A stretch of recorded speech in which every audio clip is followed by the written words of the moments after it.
अस्सलाम वालेकुम, I am Saeeda Fatima और मैं आपको लेक्चर हब के प्लेटफॉर्म से फ़िज़िक्स पढ़ाने जा रही हूँ।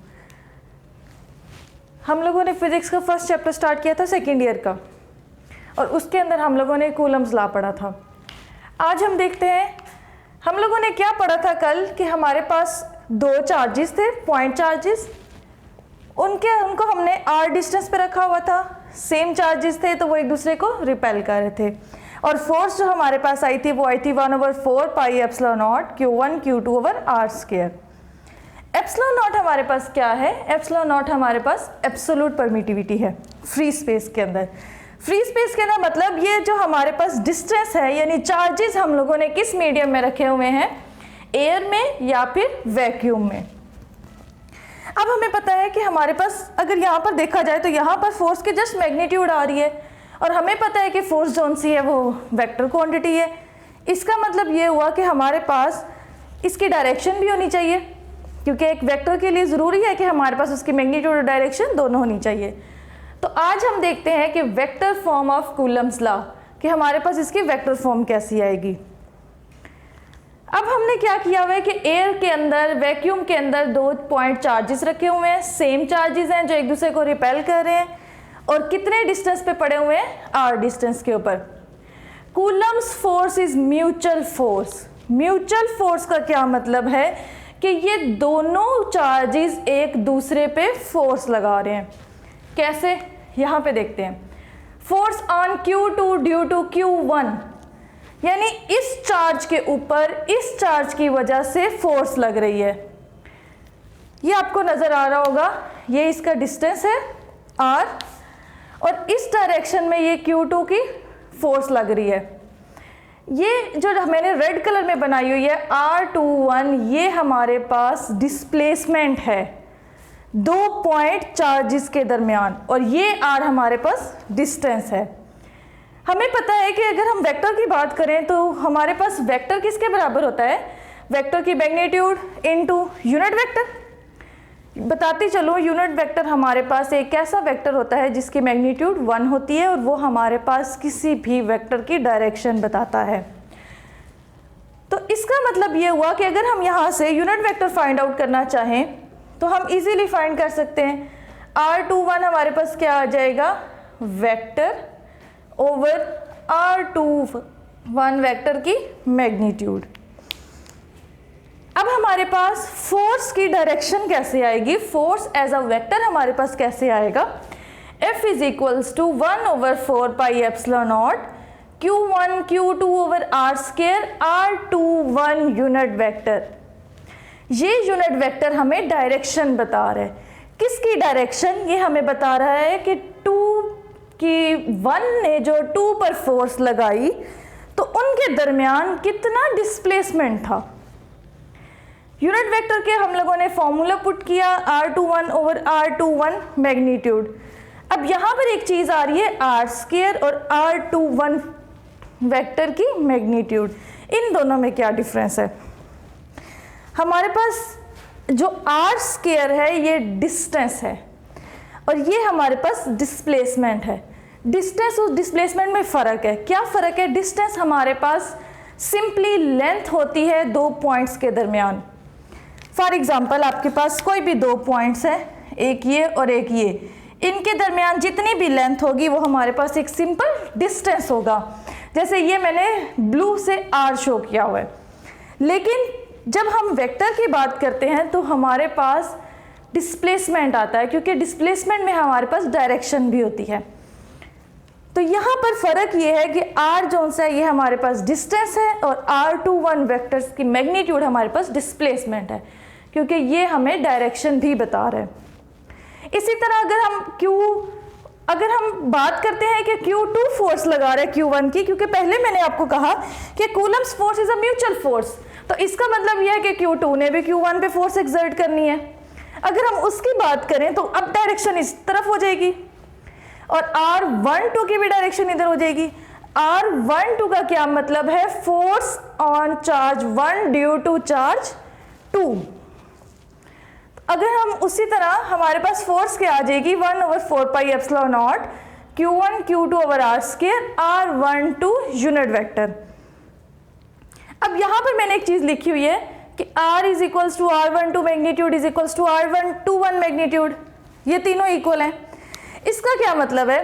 इसका मतलब ये है कि हमारे पास डिस्टेंस तो सेम है। अगर हम इस केस में बात करें या हम इस केस में बात करें, चार्जेस को तो हमने सेम जगह पे प्लेस किया हुआ है, उनके दरमियान का डिस्टेंस एक जितना है, ये भी मैग्नीट्यूड है, ये भी मैग्नीट्यूड है, ये भी मैग्नीट्यूड है, तो इसलिए ये तीनों चीज़ें इक्वल हैं। और अगर हम फोर्सेस की बात करें तो यहाँ पर जो हमारे पास फोर्स आ रही थी उसकी डायरेक्शन इस तरफ थी, और अगर यहाँ पर जो फोर्स आ रही थी उसकी डायरेक्शन इस तरफ थी। इसका मतलब ये हुआ कि इन दोनों फोर्सेस की मैग्नीट्यूड तो इक्वल है, लेकिन ये अपोजिट डायरेक्शन में है। दोनों फोर्सेस क्या होंगी?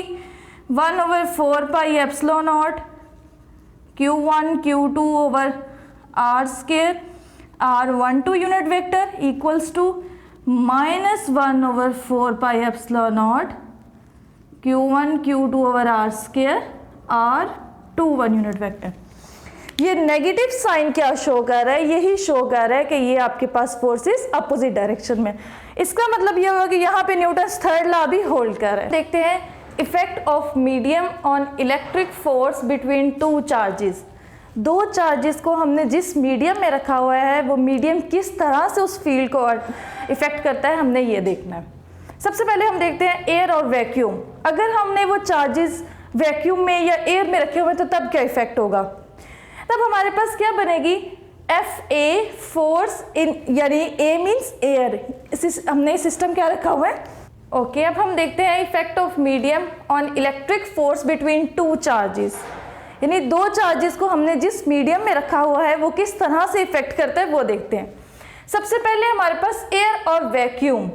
हमने चार्जेस को वैक्यूम या एयर में रखा हुआ है, यानी ये जो आपको स्पेस नजर आ रही है डॉटेड लाइंस वाली, ये क्या है? वैक्यूम है या फिर एयर है। तो इस केस में हमारे पास फोर्स क्या आएगी? 1/4 pi epsilon naught Q1 Q2 over R square. यहाँ पे एप्सिलॉन नॉट क्या है? एब्सोल्यूट परमिटिविटी है।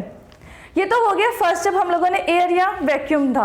अब हम मीडियम चेंज कर देते हैं। मीडियम चेंज कर दिया, सपोज हमने वाटर रख दिया, यानी चार्जेस को हमने वाटर में रखा है। अब क्या इफेक्ट पड़ेगा? सपोज करते हैं कि पहले हमारे पास फोर्स थी 5 न्यूटन। अब हम लोगों ने वाटर के लिए कैसे लेनी है? उसी 5 न्यूटन को 81 से डिवाइड करेंगे। अब क्वेश्चन ये आता है कि ये 81 क्या चीज़ है? 81 बेसिकली हमारे पास उस वाटर का इनहेरेंट बिहेवियर है, यानी ये हमारे पास एब्सोल्यूट परमिटिविटी है। ये हमारे पास क्या होगी? इस वाटर का इनहेरेंट बिहेवियर है जो रिलेटिव परमिटिविटी कहलाता है।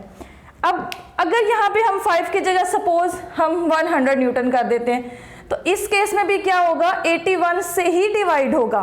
अगर हमारे पास मीडियम वाटर है तो चाहे हम इसकी फोर्स को जितना मर्जी बढ़ाते जाएं, हमेशा वो 81 से ही डिवाइड होगा। लेकिन यहाँ पर कुछ और भी चीज़ आती है, वो ये है टेम्परेचर। वाटर में मीडियम में टेम्परेचर भी इफेक्ट करता है। ये हमें माइंड में रखना पड़ेगा कि टेम्परेचर हमारे पास चेंज ना हो। जैसे मैंने यहाँ पर लिखा हुआ है कि अगर हमारे पास टेम्परेचर 0 डिग्री है तो हमारे पास एब्सोल्यूट परमिटिविटी क्या होगी? 88। इसी तरह अगर हमारे पास टेम्परेचर 20 डिग्री है तो एब्सोल्यूट परमिटिविटी रिलेटिव परमिटिविटी हमारी चेंज होकर 80.1 पे आ जाएगी, एंड सो ऑन। तो यहाँ पर टेम्परेचर हमारा बहुत इफेक्ट करता है। बाकी चीज़ हमारे पास फोर्स इफेक्ट में नहीं होती। फोर्स हमारी जो भी हो, वॉटएवर, वो 1000 में चली जाती है या जो भी है, हमेशा हमने उसको उसके टेम्परेचर के लिहाज से ही हमारे पास जो रिलेटिव परमिटिविटी आएगी उससे हम डिवाइड करेंगे तो हमारे पास फोर्स आ जाएगी। अब तीसरी चीज़ है हमारे पास जर्मीनियम, यानी अब जो हम लोग मीडियम ले रहे हैं वो हम जर्मीनियम में ले रहे हैं। तो इस केस में क्या होगा? जर्मीनियम का जो हमारे पास इनहेरेंट बिहेवियर होता है वो 16 है, यानी अगर हमारे पास 5 न्यूटन की फोर्स है तो उसको हम 16 से डिवाइड करेंगे। फोर्स अगर हम बढ़ा के 50 कर देते हैं तब भी हम 16 से डिवाइड करेंगे, और अगर हम लोग बढ़ा के 1000 कर देते हैं तब भी हम इसको 16 से ही डिवाइड करेंगे। तो हमारे पास ये 81, ये 16, ये हमारे पास क्या है? ये हमारे पास रिलेटिव परमिटिविटी है। ये वो फैक्टर है जो फोर्स को कम कर देता है। किससे? जो हमारे पास एयर या वैक्यूम की होती है। इस एयर या वैक्यूम के लिहाज से दूसरे मीडियम्स में हमारे पास फोर्सेस कम हो जाती हैं। जैसे अब यहाँ पे देख लेते हैं, हम एयर या वैक्यूम को एक ही चीज़ में क्यों कंसीडर कर रहे हैं, क्योंकि अगर हम एयर की बात करते हैं तो हमारे पास परमिटिविटी 1.0006 आती है और वैक्यूम में 1 आती है। दोनों हमारे पास ऑलमोस्ट इक्वल ही हैं। इसी तरह जर्मेनियम में हमारे पास 16 होती है और वाटर में टेम्परेचर के लिहाज से डिफरेंट होती है। हमने पहले बात की कि अगर हम एयर में बात कर रहे हैं फोर्स की, तो वो हमारे पास सपोज की थी हमने 5 न्यूटन, और वाटर में जो हमने ली थी वो क्या किया था, उसी 5 न्यूटन को 81 से डिवाइड किया था। ये 5 न्यूटन हमारे पास क्या है, फोर्स है उन चार्जेस की जो एयर में पड़े हुए हैं, यानी वैक्यूम में, या जिनका मीडियम एयर या वैक्यूम है। तो FA डिवाइडेड बाय 81 मैंने आपको बताया था कि आपके पास रिलेटिव परमिटिविटी होती है वाटर की। तो ये हमारे पास क्या आ जाएगा, रिलेटिव परमिटिविटी को हम एप्सिलॉन R से रिप्रेजेंट करते हैं। तो ये हमारे पास क्या आ जाएगा, रिलेटिव परमिटिविटी ऑफ वाटर।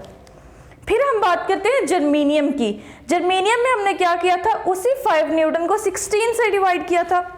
इसका मतलब क्या हुआ कि 5 न्यूटन हमारे पास क्या था, FA था, और डिवाइडेड में हमारे पास क्या आ जाएगा, relative permittivity of germanium.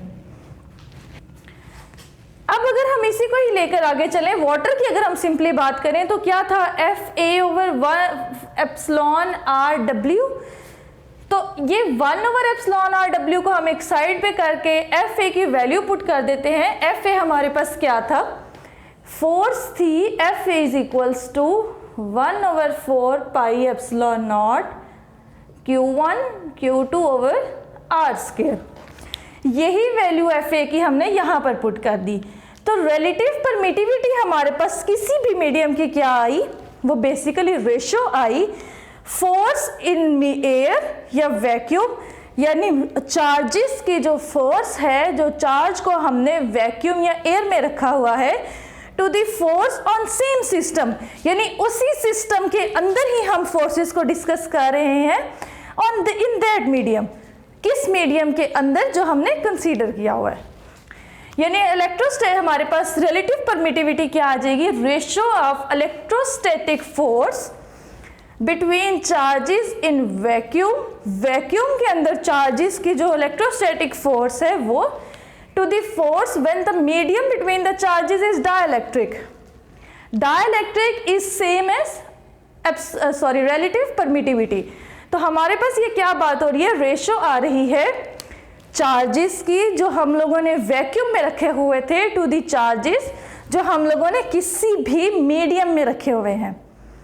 Medium के अंदर जब मीडियम चेंज कर दिया जाता है वैक्यूम या एयर से, तो हमारे पास क्या होता है कि वो परमिटिविटी जोन सी है, यानी फोर्स जोन सी है, वो कम हो जाती है। कैसे कम हो जाती है अभी हम देखते हैं।